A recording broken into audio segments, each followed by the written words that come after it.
My name is Jana. Come to you from Atlanta, Georgia in the USA today. I'm very happy to welcome you all to a live broadcast, 6 Degrees of Connection. The 6 Degrees of Connection is part of a global project, Creative Society, and ALLATRA International Public Movement participants around the world have been asking people what kind of a world they'd like to live in, and the model of a creative society that would meet the needs of every person on Earth. I would also like to introduce my co-host today. He's Kanu from Nigeria. Hello, Kanu. Hi, Jana. Hello, everyone. Thanks for joining us today in this our interesting program. Every time we have a broadcast like this, we continue meeting interesting people and testing our theory of 6 handshakes. This theory simply says that everyone in the world is joined via not less than 6 degrees of social connection. And what is interesting today about our program is that between the host and guest, we have about 5 countries here represented. And we also have very amazing guests. They are all students from all around Africa. We have Polite, he's from Swaziland. Hello, Polite. Hi, how are you guys? Nice to be in the program today.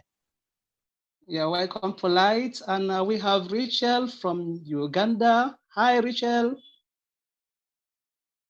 Hi, everyone. Happy to see you and happy to be on the program today. You're welcome. And we have Kullio from Sierra Leone. Kullio, you're welcome. How are you doing? I'm doing fine. Thank you very much. Thank you. Hi, everyone. How everyone is doing. You're welcome, Kullio. We have also Benson, also from Uganda. Benson, your video is not showing, but if you can hear us, welcome, Benson. Thank you very much. I'm glad to be here. Yeah, dear friends, you're all welcome. I will tell us that today, because of the nature of our program, the nature of our guests from all over the world, we have 5 different countries, like I said, represented. The topic of our today's discussion is World Without Borders. That is Creative Society, Africa Without Borders. And we're happy to welcome you and thank you for joining us. It's a great pleasure seeing you all. Ina? Yes, thank you. Before we start, I would just like to tell our viewers how they too can be a part of our broadcast. We welcome everyone to join our live conversation. All you have to do is leave your comments in our YouTube chat, share our broadcast, invite your friends, and of course, we welcome any questions you may have. At the end of the program, we will try to answer some of them. Thank you. It's all right. Since our topic for today, like I said earlier, is Creative Society, and we're talking about Africa Without Borders, I would like to begin with Rachel. Rachel, can you please describe for us how you envision a creative society? A creative society where you and your loved ones would like to feel happy, comfortable, and secure living in. Okay, thank you for the opportunity. First of all, the kind of society I would envision is one without any kind of oppression. That's the first thing, because oppression is a big problem all around the world. All kinds of oppression. The isms are ingrained in oppression. I'm talking about like racism, sexism, capitalism, and a lot of isms that have oppression ingrained within them. Now, that kind of society where there's a lot of inclusion, everyone is included in whatever is going on in the society. That's the kind of society I envision without oppression. That's the biggest thing. Like, oppression is the cause of all the problems in the world, if I'm to basically state it. Yeah, I would envision a world without oppression, any kind of oppression. We have to unpack a lot of things. We have a lot of internalized things we have to unpack. We have to unpack racism, we have to unpack capitalism, we have to unpack sexism, all of them. That's the kind of world I envision. Thank you so much, Rachel. And Kullio, same question for you. What about you? What kind of society would you and your family be happy living in? Kullio, your microphone is off right now, so we cannot hear you. Please turn your microphone on.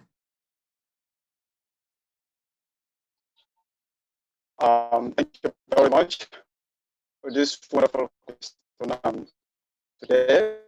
Well done. I would love to live in a society where there is a freedom, where there is a respect for humanity, where individual can grow up and get and reach to his or her potential.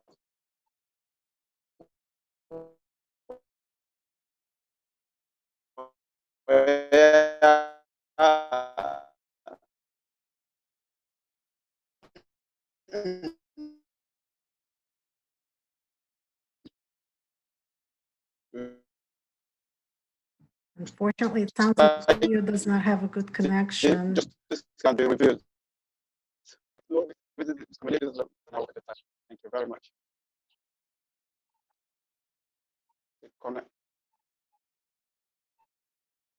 Thank you, Kullio. Sorry about that poor connectivity. His voice was not very loud enough, but we hope it will get better as we progress. And I come to you, Polite. How do you envision creative society? Thank you. For me, what comes to my mind when I think about creative society is a world full of peace. Nowadays, there's a lot of quarreling that makes us to be unable to be united. So my creative society is a world full of peace and love, nothing else.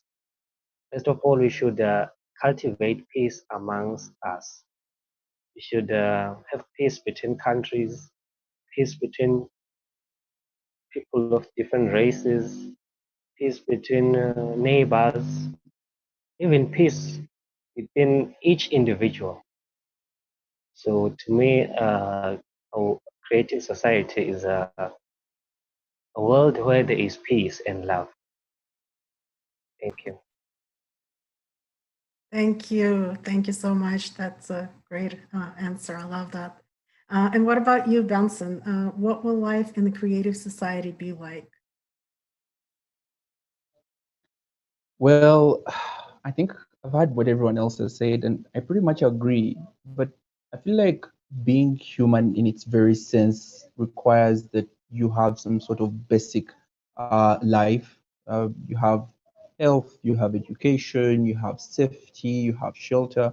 And we've seen this all around the world, from wars and from discrimination. All these are things that we lack in a creative society. These are things, like with wars and whatnot, we have very many migrants, immigrants, and refugees. So I feel like in a creative society, we need to have, like some sort of system that caters for provision of healthcare, basic education. If at all we actually want to have a society that will sit down and formulate sort of like policies or ideas on how we can combat some of the world's evils. Yeah, that's what I think a creative society would really look like.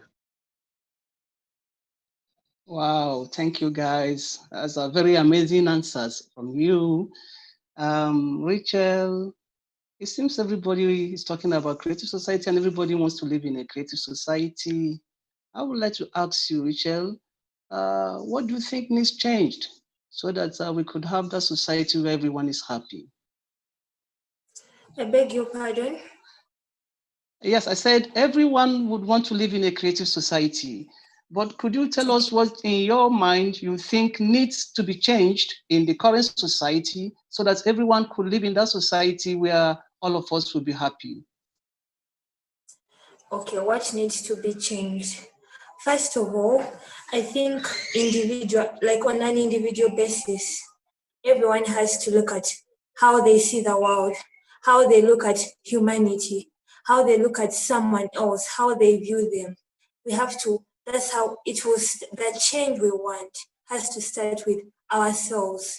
We have to unpack the things we have that oppress others. I talked about oppression. I think oppression is, as I said earlier, oppression is the biggest problem that causes wars, everything else. Now we have to look at ourselves. We have to unpack all those things we internalize that cause us to not view other humans as humanly possible. So we have to unpack, and then we have to also teach. We have to teach other people what we are learning.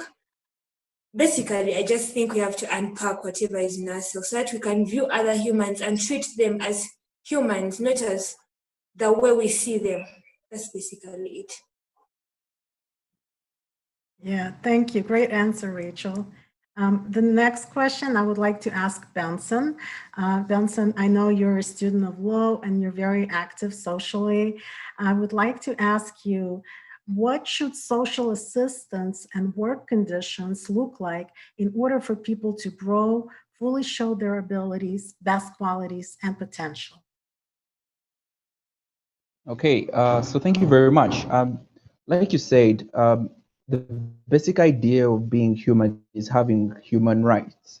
So I think that everyone who is in a work environment, workspace, is working towards achieving some of those human rights. So, for example, people who are in the medical field, they are working towards achieving the right to health. Those who are in education, working towards getting the right to education. So I think that at the end of the day, if we want to achieve, like a very creative society or a society that is filled with bliss and all that is good, we need to create a working environment that ensures that these people actually get to achieve it.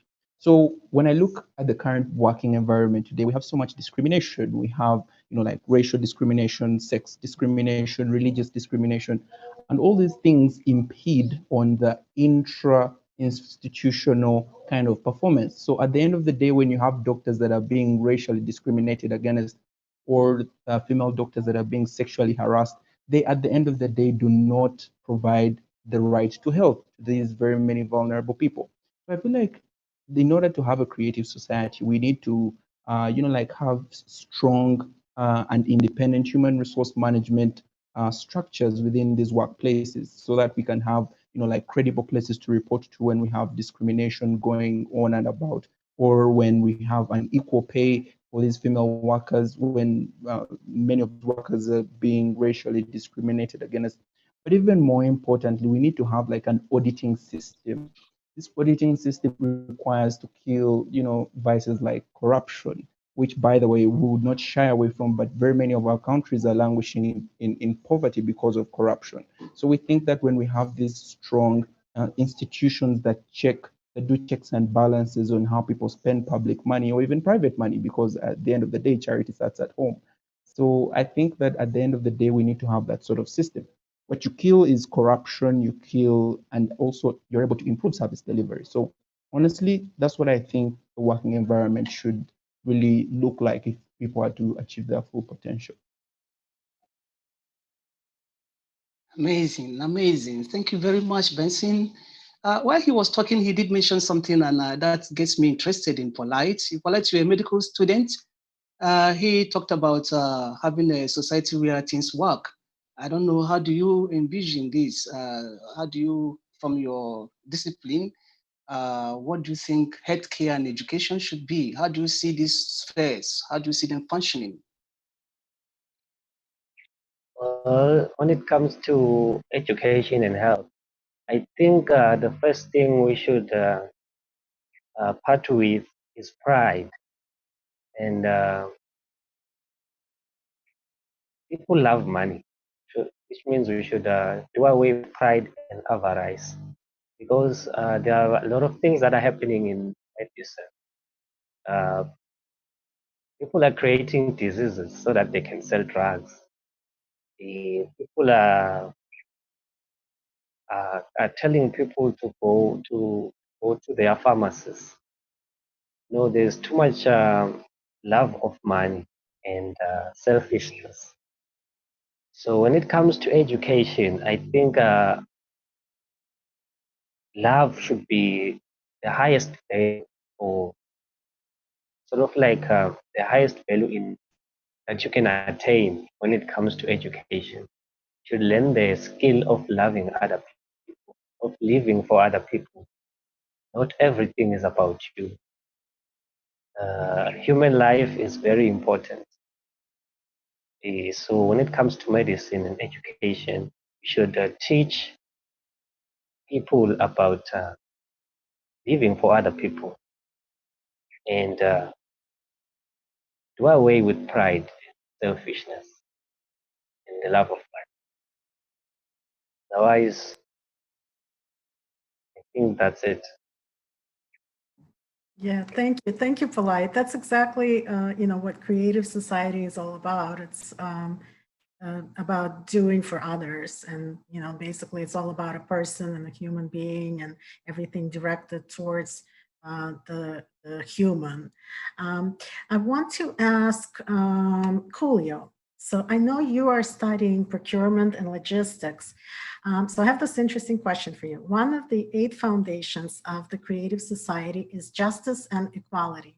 And I would like to read a part of it, and then I will ask you to comment on it. So all natural resources belong to humans and are to be fairly distributed among all people. Monopolization of resources and their irrational use is prohibited. These resources are to be fairly distributed among the citizens of the entire earth. So, Kullio, I'd like to ask you, what do you think your life and your work would be like once this is implemented?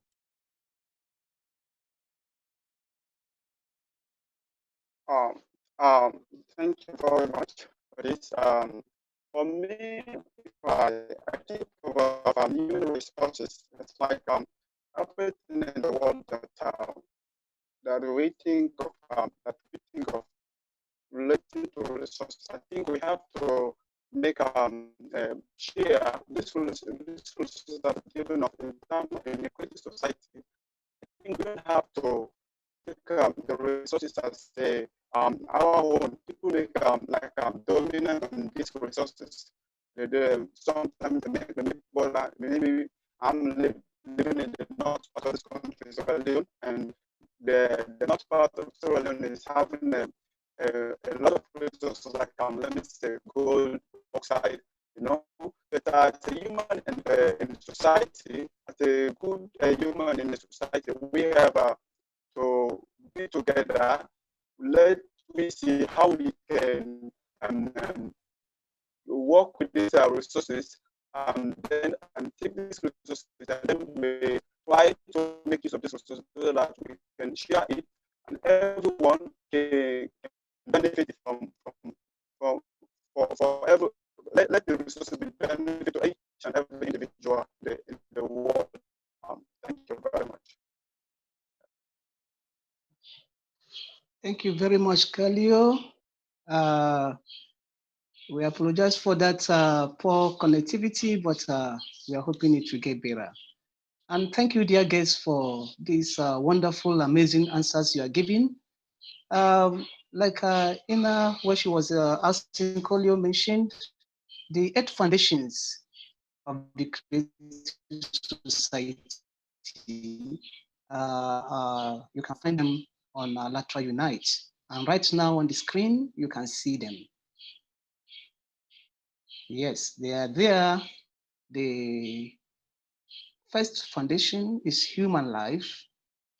The second foundation is human freedom. The third one is human safety. The fourth is transparency and openness of information for all. The fifth, creative ideology. Sixth, development of personality. 7 is justice and equality. And the last one, the 8th foundation, self-governing society. Well, Richard, those are the 8 foundations of the Creative Society. Could you pick any one of them and comment freely on it?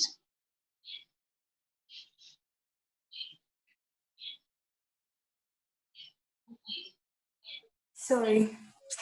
Okay, I'm going to talk about human life. Okay. Now, human life. Yeah, you can. Yeah, let me read that.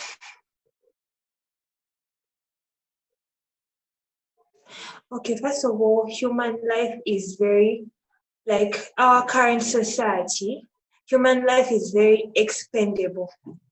You can look at how the Black people are treated, how females are treated, how poor people are treated, how the disabled people are treated. Human life right now is not very valued. People only value human life when it has value in terms of money, value in terms of power. The poor people are very oppressed right now. Black people are being killed left, right, and center because of our skin, we're not valued. Women are not valued because of their gender, and poor people are not valued because of the kind of state they're living in right now. Human life should be valued at all levels. All levels of human life should be valued. Don't look at a poor person and not, like, their life does not matter just because they are poor. The women, their lives don't matter just because of their gender. So basically, human life, as the foundation says, human life should be protected at all costs, but it's not what's happening right now. So I believe we have to look at individually, how do we treat other people? How do we treat other people because of their state? We have to unpack that. We have to look at people as humans, not as animals because of the kind of state they're in, not just things we can just expend, not things we can just kill, that's basically it. Very nice. Thank you, Rachel. Thank you. Appreciate it. I'm going to ask the same question of Kullio now. Which foundation would you like to comment on? Maybe we can bring them back on the screen for you to choose from. Okay, here they are. Yes. Kullio, can you choose one? And I will read about it. And then we'll go from there. Well, I choose human life. Human life also, okay. Let me just read what it says, just for our viewers. Human life is the highest value. Life of any human has to be protected as one's own. The goal of society is to ensure and guarantee the value of each human's life. There is not and never can there be anything else more valuable than a human's life. If one human is valuable, then all people are valuable. Go ahead, Kullio. Thank you very much. The foundation has said something a lot about human life. To me, in a great society, I think human life has to be valued. Human life, we have to be respect. We have to live as one brother and one sister in this society. In human life, we have to get freedom from each other. In human life also, we have to we don't have to discriminate each other by saying this is a black or this is a white or this is Japanese, all these things. In human life, with these things all, I think we can make a big change in our society. Thank you very much. All right, we are talking about foundations of creative society, and like our guests are saying, human life has a very high value. It is the first foundation, and I think it is the wisdom of the Almighty, that the Creator, that that foundation becomes the first foundation, that is value for human life. But that value for human life, just like we're talking about generally on creative society, it is not only when blacks are killed by whites, it's not only when whites are killed by black. This killing is all over. Blacks are killing blacks, whites are killing black, whites are killing blacks, and blacks are killing whites. So I think that value, if we respect it, like our guests are saying, there shouldn't be any killing of any sort, whether say racial killing maybe by gender, whatever, psychological killing, whatever. So thank you, our dear guests, especially Kullio, for Kullio, for that wonderful contribution from you. Polite, I don't know, which of these foundations resonates for you?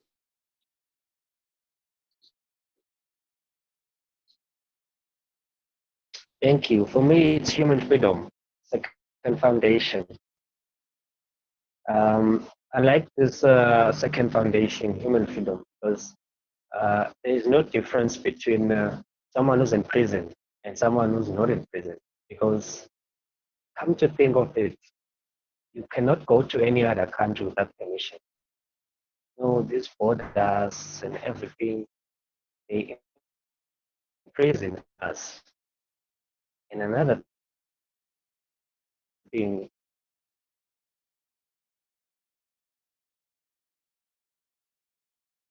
I don't know, it's like I will found the transparency of information because we lack information. We lack the right information, and that imprisons us.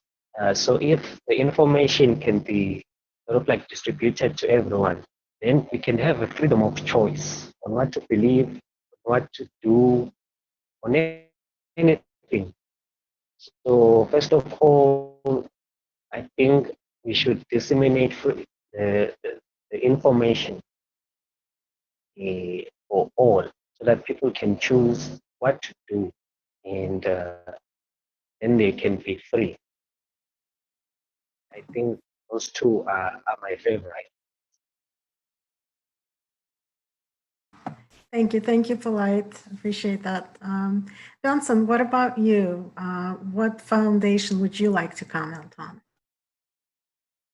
Well, I think at this point it's a bit obvious that I'll go with foundation number 2, which basically deals with human freedom. And in my perspective, just like Polite has said, I feel like, you see, when we have all these charters, Human Declaration on Human Rights, the United Nations, the Millennium Development Goals, and all these other things, all these that envision and enshrine human rights are simply trying to paint a picture of the world we want to live in. Because even when we look through the different constitutions around the world, it say no life shall be taken. That's the kind of world we want to live in. When they tell you that like you have a right to express yourself, that is a picture that the society is trying to paint, that this is the world we want to live in, a world where we have a right to express ourselves. So I think that foundation is quite very important, because when we do not allow our societies to know that this is the picture that they're supposed to work towards, then we get derailed, of course. That is why in very many situations you have, legally, when states do things or when people do things that are contrary to the constitution, it's a very serious offense, because you are going against the picture that the society has. When people commit racial killings, when people do killings at all, when people engage in different crimes and offenses, you're going against the picture of a creative society that we would like to have. So I think that foundation is very important, and I feel like it's a foundation on which we can build on to have a society that we wish to have, for the rights of others and for our very own rights, because the creative society is supposed to do things for others and as well benefit as a collective of society. Wow. Thank you very much, Benson. Thank you, Polite. Thank you, Rachel. And thank you, Kullio. And thank you, our wonderful dear guest, for your active participation. Yes, thank you so much to all for joining us today. And I would like to let our viewers know, and also our guests, if you or your friends would like to be guests at a future live conversation, please send an email to info@allatraunites.com. That website address will be in the description to the video on YouTube. And to join the creative projects of the ALLATRA International Public Movement, please visit our website, ALLATRAunites.com, where you will see the red button, join.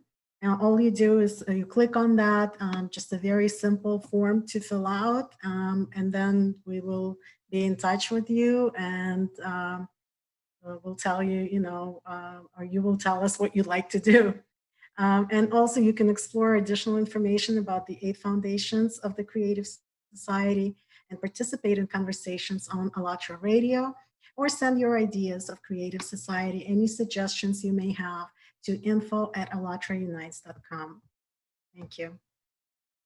Yes, and please share our broadcast on social networks. You can use these two hashtags, hashtag Creative Society and hashtags ALLATRA Unite. And you can also leave your comment below the video. And most importantly, join the creative initiative, that is join this Handshakes initiative. And you know, the more people get to know about this society we are all dreaming of, we are all desiring to have, the faster they will also start making effort to build it. After all, if you don't do it, if I don't do it, if we don't do it, who will do it? Thank you all very much. And we look forward to seeing you again on ALLATRA TV Africa very soon. Thank you.